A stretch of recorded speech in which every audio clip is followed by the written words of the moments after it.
Olá, bom dia a todos e todas que nos assistem. Sou o pastor Irênio Silveira Chaves, da Igreja Batista da Orla Oceânica, e estou aqui para meditar na palavra de Deus com vocês, estudar a Bíblia, conforme o nosso programa de estudo bíblico à distância vem nos oferecendo essa oportunidade. Eu dou a vocês essas boas-vindas, porque eu acredito que se você escolheu nos ouvir, nos acompanhar a gente, é porque você acredita que tem coisa boa que vem por aí, não é mesmo? Pelo menos eu tento oferecer para você o melhor do que eu tenho estudado a Bíblia ao longo de toda a minha jornada de estudante da palavra de Deus, de leitor da Bíblia. Quero dizer para você que tem sido muito bom para mim fazer isso. É o meu ministério, é a minha vida, é a maneira como eu tenho aprendido a lidar com a palavra de Deus. E nós estamos seguindo o estudo da carta de Tiago, que é uma carta bastante rica em conteúdo, mas infelizmente pouco lida em nossas igrejas, pouco conhecida. As pessoas leem muito pouco a carta de Tiago. Talvez, aí alguns já disseram isso, né? O livro menos lido da Bíblia. E nós já estamos chegando à nossa 16ª lição. É um tempo realmente longo, talvez de todos esses estudos que já fizemos em nossa igreja, é a fase de estudos mais longa que nós já tivemos em nossa igreja. E tem sido, a cada momento, a cada descoberta, uma boa oportunidade da gente aprofundar o nosso conhecimento. Eu vou colocar aqui a nossa apresentação e você pode acompanhar aí da sua casa, do lugar onde você se encontra, as lições que nós passaremos hoje, toda a nossa aula de hoje. Você pode também adquirir a nossa apostila, ela é gratuita. Você entra no nosso blog, na página de estudos, a descrição está aqui embaixo no link, ou aqui do lado no chat. Você pode encontrar ali a apostila gratuitamente em PDF, arquivar no seu computador, deixar nos seus arquivos, pode ler durante uma viagem ou um tempo de estudo, pode compartilhar com seus amigos, pode imprimir, pode fazer o que você quiser. Ela está disponibilizada para todos e todas estudar a palavra de Deus de forma completa. E aqui ao lado nós temos então a apresentação com o mesmo conteúdo, mas que você poderá acompanhar mais de perto. Você também precisa de um exemplar da Bíblia. Na nossa igreja, nós usamos a versão da NVI, mas de vez em quando a gente faz citação de outras versões, né, conforme elas aparecem ao longo do texto. E se você tiver uma Bíblia em outra versão, não tem problema, deixa a sua Bíblia aberta, ela também será importante para você conferir na sua Bíblia aquilo que nós vamos descobrindo, ok? Então, vamos em frente. Nossa aula de hoje é a aula de número 16 e vamos falar sobre exercícios de espiritualidade. Como nós já falamos em algumas aulas anteriores, Tiago ele utiliza o último capítulo da sua carta para poder falar sobre as práticas de uma espiritualidade saudável. Nós já vimos em toda a lição que a carta de Tiago é uma carta de teologia prática, de teologia pública, de exercício da fé nos espaços públicos. E então, no seu último relato, ele vai lembrar aos seus leitores o que é preciso fazer para uma espiritualidade que faça sentido, uma espiritualidade autêntica. Ele não está preocupado em aspectos religiosos, em como seguir uma religião. Ele já tinha dito lá anteriormente que a religião saudável é aquela que cuida dos órfãos e das viúvas e que evita o mal. Então, para ele, religião não é algo tão importante assim, mas a espiritualidade, sim. A prática da espiritualidade, que é uma responsabilidade individual, é o que nos caracteriza como cristãos no mundo. E então, nessa última etapa, a última anotação dele sobre os exercícios de espiritualidade, ele vai falar da oração. Então, o nosso estudo de hoje é muito sobre a oração, mas nós vamos entender a oração por um viés que acho que é novo para você, completamente diferente daqueles dos quais nós estamos acostumados a acompanhar nos nossos estudos devocionais. Então, se prepare, porque você vai ouvir coisa nova a partir das reflexões de Tiago. Eu separei um texto para a gente meditar juntos, para nos motivar ao estudo da palavra de Deus, que é uma parte do versículo 16, e está na versão da linguagem de hoje. A oração de uma pessoa obediente a Deus tem muito poder. A oração de uma pessoa obediente a Deus tem muito poder. O que seria uma oração poderosa? O que é ter uma oração poderosa? Há muitas pessoas que fazem um uso muito equivocado desta expressão. Para muita gente, oração poderosa é aquela feita com impacto. Mas, meus amados, ou então a que tem resultados exponenciais. Mas Tiago não está pensando nisso, não. Ele não tem nada a ver. Uma oração poderosa não é aquela que expulsa os males para sempre da vida. Não, não, ele não está falando isso. Que faz o céu se abrir, que faz isso e aquilo, aquelas coisas mirabolantes. Não, ele está pensando em oração dentro de um outro viés. Uma oração que tem um poder extraordinário de mudar, mas não as circunstâncias, mas a nossa própria vida. É disso que ele está preocupado. Então, o nosso estudo vai estar baseado no capítulo 5, dos versículos de 13 a 18. Eu separei aqui o texto, como tenho feito nessa série de estudos. Nós estamos lendo a Bíblia, né? O livro de Tiago, integralmente, versículo por versículo. Então, nós vamos fazer a leitura desse trecho, que para nós é muito importante.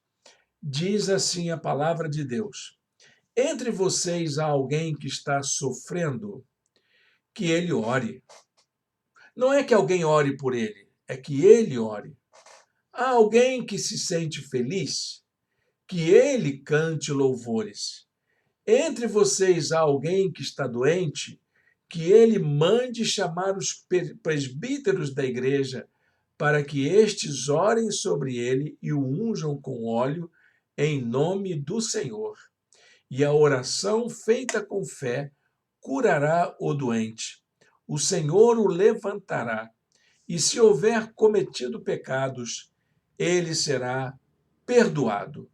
Portanto, confessem os seus pecados uns aos outros e orem uns pelos outros para serem curados. A oração de um justo é poderosa e eficaz. Elias era humano, como nós.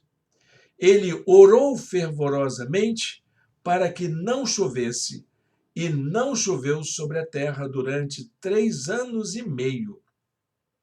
Orou outra vez, e o céu enviou chuva, e a terra produziu seus frutos. Amém? Deus abençoe a leitura da sua santa palavra. Veja que texto rico, né? Que trecho rico sobre oração. São poucos escritores do Novo Testamento que têm uma habilidade muito grande de falar sobre oração. Depois de Tiago, o único personagem do Novo Testamento que fala da oração com tanta propriedade é a pessoa de Jesus. Jesus, ele foi um mestre de oração por excelência. Ele ensinou os seus discípulos a orar. Foi exatamente isso que os discípulos pediram a Jesus. Os discípulos de Jesus pediram apenas 2 coisas para ele. Primeiro, que lhes acrescentasse a fé, e depois para que lhes ensinasse a orar. Porque Jesus ele tinha uma vida extraordinária de oração. E, claro, aqui Jesus, então, os melhores ensinos do Novo Testamento sobre a oração nós vamos encontrar na pessoa de Jesus. Mas depois de Jesus é Tiago quem fala de uma maneira muito própria, com muita propriedade, a respeito do papel da oração. Então, nesse estudo, nós vamos nos dedicar a pensar na oração pela perspectiva de Tiago, que traz à tona o ensino de Jesus. Tiago, ele ensina de uma maneira muito própria, muito da cultura da sua época e também muito próxima ao princípio de oração deixado por Jesus. Então, quando a gente diz respeito, se diz respeito da prática da oração, nós precisamos levar em conta que Tiago está falando de algo da qual ele tem convicção. Ele tem uma espécie de uma certeza. Ele diz assim: a oração de um justo é poderosa e eficaz. Ele tem certeza disso. A oração tem um poder extraordinário na vida do crente. Olha, eu diria para você que eu não conheço nenhum servo de Deus, nenhuma pessoa que é temente ao Senhor, nenhuma pessoa que esteja trabalhando para Deus que não tenha uma vida de oração, uma prática de oração significativa. Não conheço. Se há alguém na nossa igreja, no nosso relacionamento, nos assistindo aqui, que não cuida dessa parte, eu acho que é hora de você repensar isso aí, porque nós precisamos da oração. A oração não é porque a gente tem uma obrigação de fazer, não é porque é um ato religioso, é porque nós precisamos, ela é a nossa identidade, é aquilo que nos garante uma vida de espiritualidade saudável, é a prática da oração. Então, vamos definir o que é oração para nós?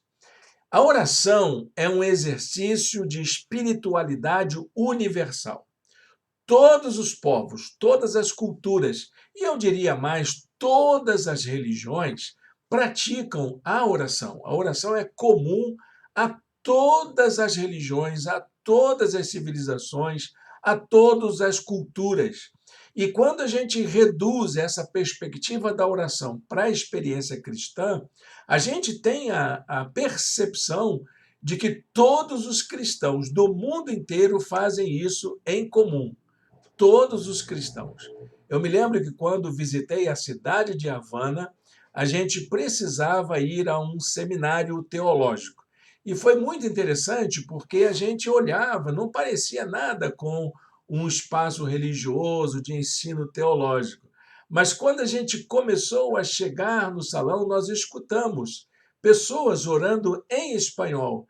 E aí a gente entendeu que ali era um espaço onde cristãos estavam orando ao Senhor.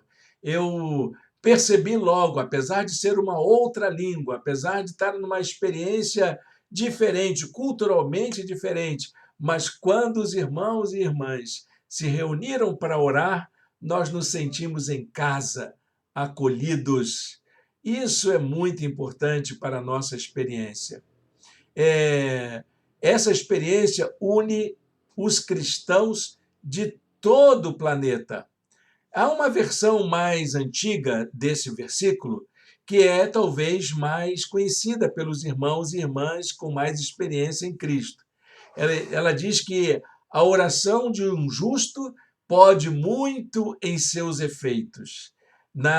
Numa versão mais recente, diz: a oração de um justo tem grande poder e produz grandes resultados. Porque essa é a convicção que precisamos ter, de que a oração, quando ela é feita por alguém que tem uma experiência de Deus, que pode se chamar de uma pessoa justa, ela é poderosa. Bom, nós temos alguns problemas nesse versículo aí, não é? Em primeiro lugar, o que é uma oração poderosa? E o segundo lugar, quem é a pessoa que faz a oração poderosa? Quem é esse justo que faz a oração poderosa? Quem é a pessoa que pode ser chamada de justa em sua oração? Tiago, ele não está falando de uma prática religiosa, rotineira de oração. Ele não está falando isso. Ele não está falando como um hábito ou como um costume cristão. Ele está falando de uma prática, como se fosse assim, a demonstração da nossa confiança naquilo que cremos.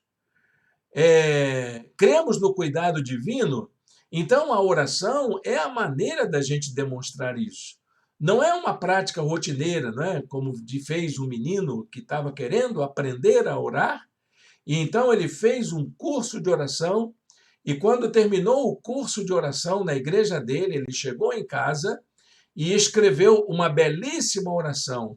E ali, então, antes de dormir, ele recitou aquele texto e dormiu o sono mais tranquilo que ele já teve em sua vida.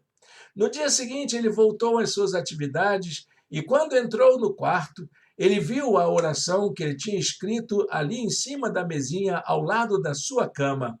E ele sentiu necessidade de orar, só que ele já orou assim: "Está ali, Senhor, em nome de Jesus, amém."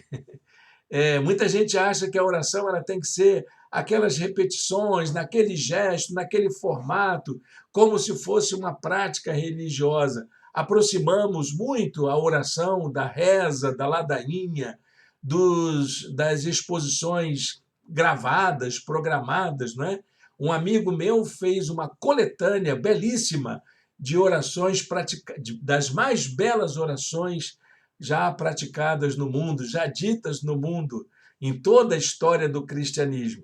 Olha, meus irmãos, eu não sou um adepto da oração dessa maneira, viu? Eu não sou um adepto da oração dessa maneira, mas entendo que a oração é uma expressão de nossa confiança no cuidado divino, feita por alguém que confia no poder de Deus, que produz efeitos expressivos na vida daquele que ora. Eu creio perfeitamente nisso, que a oração é essa maneira de eu expressar o quanto eu confio no poder de Deus. O que é uma oração poderosa e eficaz? Vamos tentar responder essa pergunta? O que seria essa oração com tanto poder, com tanta força? Bom, Tiago não dá detalhes do que é uma oração poderosa, ele não está preocupado com isso. Mas nós compreendemos que uma oração poderosa e eficaz não é aquilo que andam dizendo por aí. Eu não sei o que é, mas eu sei o que ela não é. E, em princípio, a oração poderosa e eficaz não é um exercício de manipulação para emocionar as pessoas, para tentar influenciar as pessoas, para mostrar que eu sou uma pessoa com habilidades extraordinárias no meu relacionamento com Deus, como se eu tivesse o telefone secreto de Deus, que é só eu ligar para ele e ele me atende prontamente. Quando Tiago fala sobre isso aproxima o seu ensino daquilo que Jesus deixou para os seus discípulos. Jesus, nos seus ensinos, demonstrou o que deve ser evitado na prática da oração. Vamos tentar relembrar isso? Jesus disse assim, Mateus capítulo 6, versículo de número 5. E quando vocês orarem, não sejam como os hipócritas. Eles gostam de ficar orando em pé nas sinagogas e nas esquinas, a fim de serem vistos pelos outros. Eu lhes asseguro que eles já receberam sua plena recompensa. A primeira coisa que ele faz é oração para Jesus não é isso. Embora a oração coletiva, né? A oração comunitária seja tão importante para o encorajamento dos irmãos, para a ajuda mútua, e isso faz parte da Bíblia, essa oração que é feita em público de maneira eloquente, para tentar mostrar um poder que não se tem, que a oração não é, isso Jesus não não recomenda. Ele diz, olha, você quer orar? Meu irmão, você quer orar? Não faz como essa gente que fica orando em praça pública, essa gente que fica orando nos templos religiosos, essa gente que fica dizendo, vem orar comigo porque eu oro melhor do que todo mundo. Não, oração, meu irmão, minha irmã, não é isso. Isso sabe o que é? Exercício de retórica. A retórica era a arte de convencer, que os gregos já conheciam naquela época. A oratória, o uso da oratória. E Deus não se convence com a lábia de ninguém. Não é a sua oratória que vai convencer Deus, porque a sua oração é a maneira como você se expressa diante de Deus. A oração poderosa e eficaz não é aquela feita no templo, para você lembrar bem, nem é a que é proferida por pessoas tidas como mais santas na igreja. Não, isso não é oração poderosa. E muitas vezes, meus irmãos, a gente vê que nossos queridos pastores, líderes, às vezes estão desgastados, não estão emocionalmente preparados e não podem fazer aquela oração que conforta o coração dos ouvintes, né? Porque a oração coletiva tem esse papel. Mas, meus irmãos, minhas irmãs, a oração poderosa e eficaz não é essa. Por mais eloquente que o orador seja, por mais santo que o orador seja, ela não é a oração poderosa e eficaz. Jesus disse também o seguinte: mas quando você orar, vá para o seu quarto, feche a porta e ore a seu pai que está no secreto. Então seu pai, que vê no secreto, o recompensará. Olha, meus irmãos, minhas irmãs, quero te contar um segredo. A melhor oração é aquela que você faz sozinho quando ninguém está vendo, quando ninguém está acompanhando. Uma vez minha esposa disse para mim: eu não vejo você orar. Como é que você ora? Aí disse, mas não vai ver mesmo. Nunca vai ver, porque a minha prática de oração é aquela que eu faço em secreto. Em secreto é eu e Deus. Eu e Deus sabemos como nos entender. Eu digo coisas para ele que ele, às vezes, nem dá bola.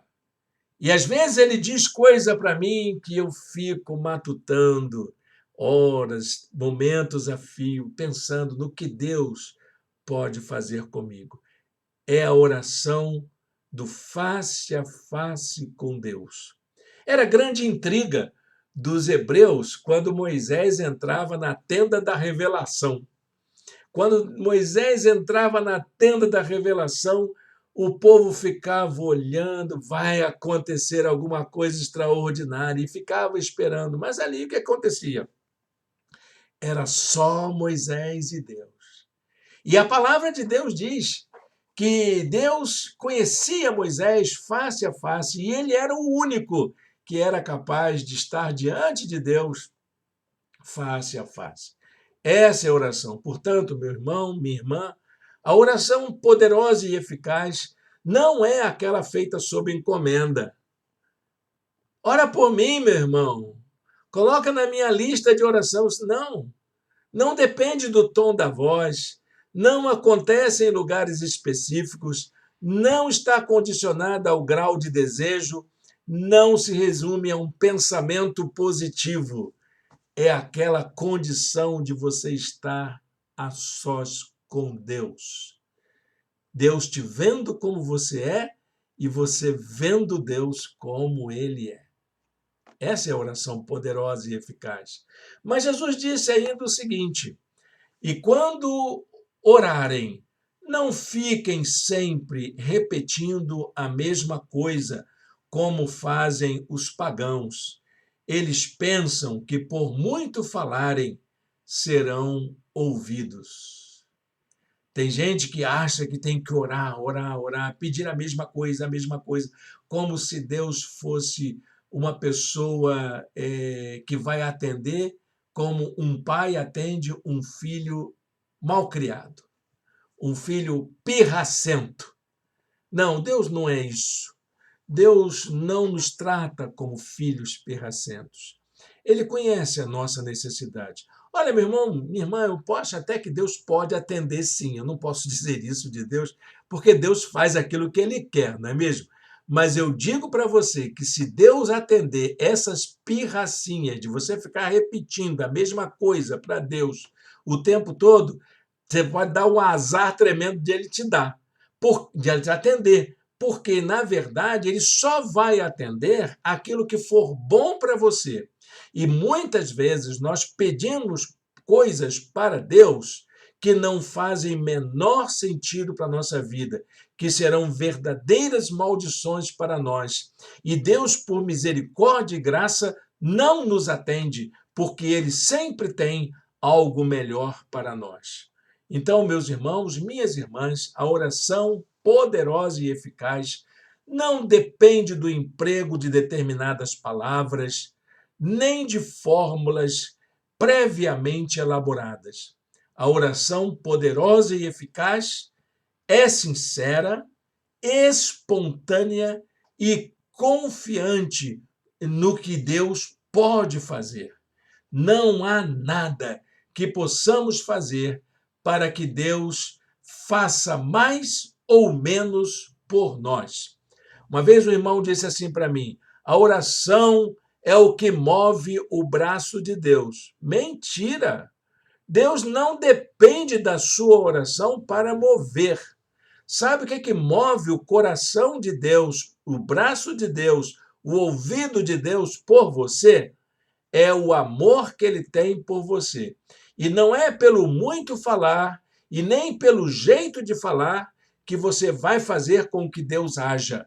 Deus age porque Ele ama. E Ele está agindo já há muito tempo pelo amor que Ele tem por você. O outro problema que a gente precisa resolver aqui é quem é que faz essa oração poderosa e eficaz? Quem é? Quem? Tem algum irmão ou irmã que faz essa oração poderosa e eficaz aqui? Está me ouvindo? Pode escrever aí no comentário. Eu gostaria de conhecer você, porque não sou eu, meu irmão, minha irmã, não sou eu. Eu não faço essa oração poderosa e eficaz desse jeito, porque essa oração poderosa e eficaz é feita por um tipo de pessoa, por uma certa que contempla uma certa condição. A oração poderosa e eficaz é aquela que é feita por um justo. Me conta aqui um segredo. Você conhece alguém que é justo? A Bíblia chama alguém de justo além de Deus? A Bíblia diz que não há nenhum justo sequer. Nenhum justo. Todos pecaram e destituídos estão da glória de Deus. Eu diria, então, baseado nesse princípio bíblico de que não existe um justo sequer na face da terra, eu diria que ninguém é capaz de fazer essa oração poderosa e eficaz. Então, descansa. Eu não quero desanimar você não, tá, meu irmão, minha irmã, não quero desanimar não, mas descansa aí, relaxa na poltrona, porque nós não somos capazes, nem eu, nem você. Eu estou me colocando aqui na condição de uma pessoa pecadora e digo para você, com toda a humildade da minha vida, eu não sou a pessoa habilitada para fazer a oração poderosa e eficaz, porque ela só é feita por um justo. Mas vamos trazer essa realidade para dentro da nossa experiência, porque Tiago está falando da experiência de oração, de uma espiritualidade que visa fazer da gente pessoas melhores. Como é que a gente pode fazer isso? Então, vamos avançar na nossa exposição aqui. A Bíblia tem uma notícia ruim e uma notícia boa sobre ser justo. A ruim é que ninguém é justo diante de Deus, né? O salmista já dizia: não há um justo sequer. A notícia está lá no Salmo 14:3. Todos se desviaram, igualmente se corromperam, não há ninguém que faça o bem, não há um sequer. É o que a Bíblia diz para a gente, né? Agora, a notícia boa é que Deus reconhece que uma pessoa justa é aquela que assume determinadas condições diante de Deus. Não é que ele seja o justo, extremamente justo, a última bolacha do pacote. Não é isso. Ele não tá, a Bíblia não fala isso, mas a Bíblia diz que existem algumas condições que nos diferenciam na nossa conduta, que podem fazer com que a gente se apresente como uma pessoa que, ainda que não seja justa em tudo, mas está caminhando para isso. Quem é essa pessoa? Bom, a primeira está no Salmo de número 1, versículo 2, que é aquela pessoa que encontra prazer em viver e andar na lei de Deus. Sua satisfação está na lei do Senhor e nessa lei medita de dia e de noite. Bem-aventurado o varão que faz isso, diz o verso primeiro desse salmo, não é? Que não anda segundo o conselho dos ímpios, nem se assenta na roda dos escarnecedores. Antes tem o seu prazer na lei do Senhor, e na sua lei medita de dia e de noite. Esse é o justo. Esse é aquele que se esforça para conhecer a vontade de Deus para a sua vida, a seguir os preceitos de Deus na sua vida, a viver de acordo com os propósitos de Deus. Aí a gente pode se apresentar, não é verdade, meu irmão, minha irmã? Eu não consigo tudo, mas eu estou me esforçando. Eu tento me aproximar, eu tenho prazer na lei do Senhor, eu medito na lei do Senhor de dia e de noite. A segunda condição é encontrada no Salmo de número 24, verso de número 4, que é aquele que tem as mãos e os corações e o coração limpo, que eu acho que é uma das expressões mais belas do livro de Salmos, quando descreve essa pessoa justa, aquele que tem as mãos limpas e o coração puro, que não recorre aos ídolos, nem jura por deuses falsos. Como é que está aí, não é? Quando ele fala de mãos e coração, está falando de metáforas. São aquelas coisas que você faz e aquelas coisas que você deseja. Meu querido, minha querida, o que você anda fazendo da sua vida? Como é que você anda cuidando da sua vida? Não da vida dos outros, mas da sua vida pessoal. E quais são os seus desejos? Para onde se direcionam seus sonhos, suas aspirações?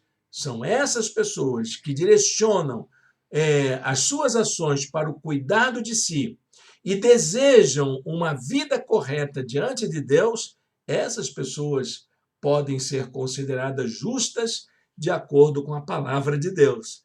Bom, ficou melhor, não ficou? Eu não sou justo, eu não sou, mas eu quero melhorar de vida, eu quero cuidar um pouquinho mais da minha condição pessoal, eu quero melhorar de vida. E eu acredito que todos nós que estamos aqui juntos e juntas também queremos. Então, meu irmão, minha irmã, nós estamos falando que cada um de nós podemos fazer essa oração poderosa e eficaz. A nossa oração pode ser poderosa e eficaz também. Como é que é isso? Os justos, quem são os justos? São aquelas pessoas que desenvolvem uma intimidade com Deus.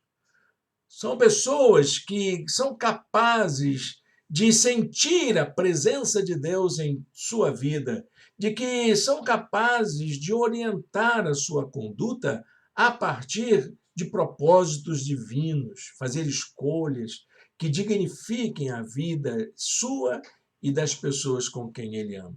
Então, os justos são pessoas que desenvolvem uma intimidade com Deus. Então, para pessoas que têm intimidade com Deus, que esse é o poder da oração. O poder da oração não é fazer milagre na sua vida, Porque quem faz o milagre é Deus. É claro que Deus sabe que nós somos pessoas frágeis, somos pessoas emocionais, e aquilo que nos aflige incomoda as nossas relações. Então, não há nada de errado, meu irmão, minha irmã, de você apresentar pedidos diante de Deus, suas necessidades, e falar do quanto você tem expectativa, não há nenhum problema nisso.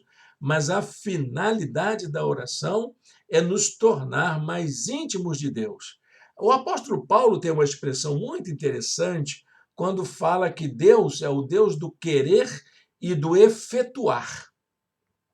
O Deus do querer e do efetuar é aquele que coloca no coração da gente, a partir de nossa intimidade com Ele, aquilo que nós vamos almejar para o bem da gente, para o bem das pessoas que amamos e para o bem das pessoas de um modo geral. Então, para pessoas assim, a oração não é uma manifestação de poder. Não estamos falando de pessoas que fazem o céu vir à terra. Não estamos falando disso. Mas um exercício de aproximação com Deus. Suas orações são poderosas e eficazes, porque servem como aroma suave para Deus. A oração poderosa não é aquela que faz milagres, mas aquela que Deus se agrada em ouvir. É aquela em que eu fico imaginando Deus como um bom ouvinte. E ele disse: Meu filho vai falar. E ele fala tão bem comigo. Ele toca no meu coração. Ele me emociona. Ele me faz rir e me faz chorar. Eu fico pensando nisso. Eu gostaria de ser essa pessoa para Deus. Não aquela pessoa que fica atazanando Deus com pedidos intermináveis, como aquela viúva com o juiz iníquo. Deus não é um juiz iníquo, mas ele é um pai amoroso que gosta de ouvir as nossas histórias e que chora e ri conosco quando nós falamos das coisas que nos emocionam. Então, meus irmãos, a nossa oração, ela precisa ser um aroma suave para Deus, tá bom? Uma visão de João no Apocalipse, quando ele chega lá diante do trono, e aí então vão ser apresentadas as orações dos justos. Aí sobe aquele caldeirão com as orações dos justos, e aquela fumaça perfumada enche o salão todo, e todas as criaturas celestes glorificam a Deus. Essa é a oração poderosa e eficaz. É para isso que serve a oração, para engrandecer a nossa relação com Deus. Então, não é tanto pelo fato de que seus pedidos se transformam em realizações, mas por fazerem aquilo que Deus gostaria que todos fizessem com a sua própria vida. Você entendeu? Essa é a oração poderosa e eficaz.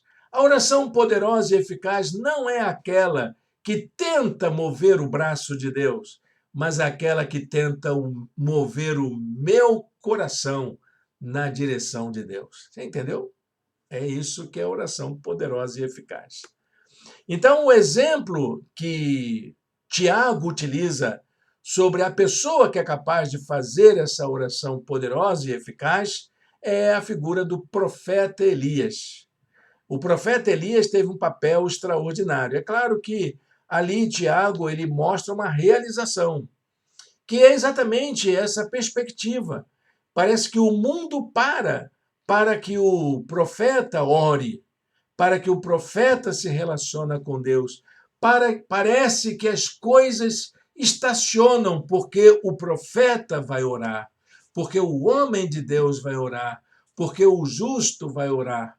E eu acrescentaria aqui, porque a mulher de Deus vai orar, porque a pessoa que é justa vai orar. Olha como é que ele diz. Elias era humano como nós. Era gente como a gente. Ele orou fervorosamente para que não chovesse.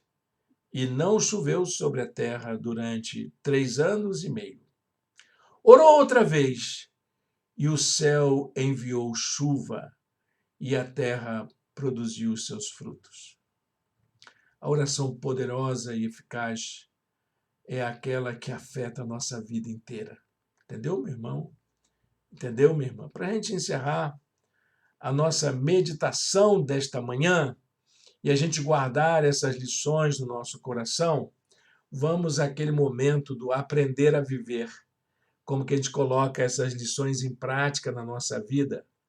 Eu escrevi um parágrafo que eu quero ler contigo. A oração é um exercício de humildade.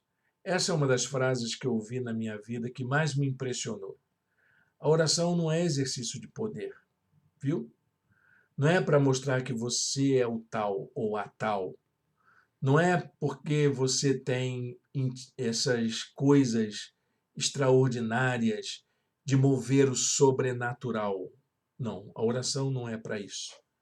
A oração só é feita por aquela pessoa que entende que precisa de mais de Deus na sua vida. Essa é a oração que vai fazer sentido. Não é uma prática religiosa meramente, embora esteja presente em todos os serviços de todas as religiões. Na oração, reconhecemos quem somos, mas também reconhecemos a quem nos dirigimos. Eu oro porque eu reconheço que eu sou carente de Deus. E oro a Deus porque eu sei que Ele é o único capaz de satisfazer completamente a minha necessidade de Deus. Clamamos porque somos carentes da graça e porque sabemos que Deus é suficientemente capaz de nos socorrer. Amém? Deixo para você o versículo de Isaías, capítulo 65, verso 24. Diz a palavra de Deus assim: Antes de clamarem, eu responderei. Ainda não estarão falando, e eu os ouvirei. Amém? Vamos falar com Deus? Feche seus olhos, fale com o Senhor agora. Senhor Deus, eterno Pai, muito obrigado por esta manhã de estarmos aqui na Tua presença para meditarmos nas lições desse maravilhoso livro da Tua palavra. Senhor, que essas lições práticas de Tiago sejam aplicadas na nossa vida. Ainda mais a lição desta manhã, que fala tanto da nossa intimidade com o Senhor, de nossa vida de oração. Fala conosco, Senhor, fortalece a nossa vida, nos ensina a orar, Senhor, de maneira que a nossa oração seja poderosa e eficaz para produzir em nós aquela pessoa que o Senhor gostaria que nós fôssemos. Nós te oramos em nome de Jesus. Amém e amém. Amém, meu irmão, minha irmã. Estamos chegando ao final da nossa aula de hoje. Quero lembrar algumas coisinhas para os nossos queridos e queridas, principalmente os da nossa igreja. Primeira é que domingo que vem é a nossa última aula na carta de Tiago. Então, eu convido você a não perder essa aula. Será a nossa última lição, a lição de número 17. Também, durante esse tempo, a nossa igreja está com atividades híbridas. Nossas transmissões são online e nós planejamos alguns encontros presenciais. Eu gostaria de combinar com vocês o seguinte: no dia 3 de dezembro, é um sábado, nossa igreja estará reunida num desses encontros de comunhão. Será um almoço e todos vocês estão convidados. Entre em contato conosco, nossos irmãos e irmãs, já estamos conversando através dos nossos grupos de rede social, combinando como vai ser. Será uma oportunidade boa da gente se rever, matar saudade, da gente sonhar um pouco juntos, né? Vai ser muito bom. Então, dia 3 de dezembro, nós estaremos juntos. Bom, na próxima quinta-feira é o dia de ação de graças. Eu estarei no nosso pequeno grupo na casa de uma de nossas irmãs aqui em Caraí, que eu moro aqui em Caraí, né, aqui pertinho de mim. Então, o nosso pequeno grupo se reúne toda quinta-feira e nós faremos uma reunião de ação de graças.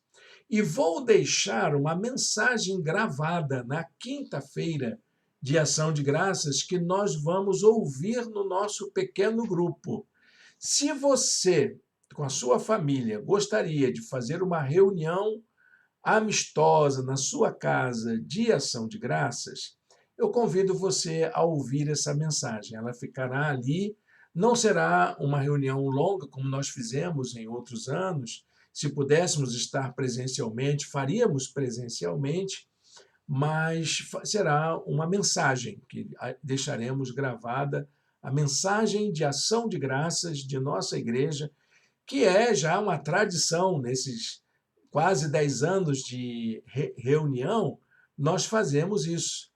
Todo dia de ação de graças tem uma palavra pastoral sobre gratidão. E será agora, nessa próxima quinta-feira, no Dia Internacional de Ação de Graças. Ela vai ao ar às 20 horas, tá bom? Vem com a gente tomar parte disso. E nós continuamos todos os domingos, às 18 horas, com a nossa jornada de 40 dias de sucesso. Nós estamos fazendo 3 coisas. Primeiro, meditamos na palavra de Deus, na palavra pastoral, que eu levo a efeito nos domingos às 18 horas. Então, hoje, às 18 horas, palavra pastoral sobre sucesso na nossa jornada de 40 dias de sucesso. Segundo, nós fazemos uma leitura bíblica diária. Estamos seguindo dia após dia, durante 40 dias, a leitura da palavra de Deus. E terceiro, nós estamos convidando você a orar ao Senhor sobre a sua própria vida, sobre o seu próprio sucesso, para que você experimente na sua vida a alegria de ser uma pessoa bem-sucedida na presença de Deus. Será muito importante. Olha, eu não quero garantir nada a você não, mas com certeza, quando você terminar esses 40 dias, você será uma pessoa bem melhor. Com certeza. Talvez você não consiga sua casa própria, seu carro, sua conta mais gordinha, que todo mundo logo pensa nisso, em chegar ao topo, e isso significa ter bens e coisas que enchem os olhos de todo mundo. Pode ser que você não consiga isso, mas com certeza você será uma pessoa melhor. Mas, como tudo nessa vida é possível, vai que acontece, né? E aí você vai poder contar a sua experiência para nós com muita alegria sobre suas vitórias, sobre as suas realizações, sobre a sua condição de pessoa bem-sucedida. Desejo a você uma manhã de paz e alegria na presença do Senhor. Que o seu domingo seja abençoado em nome do Senhor Jesus. Até logo mais, meus irmãos e minhas irmãs.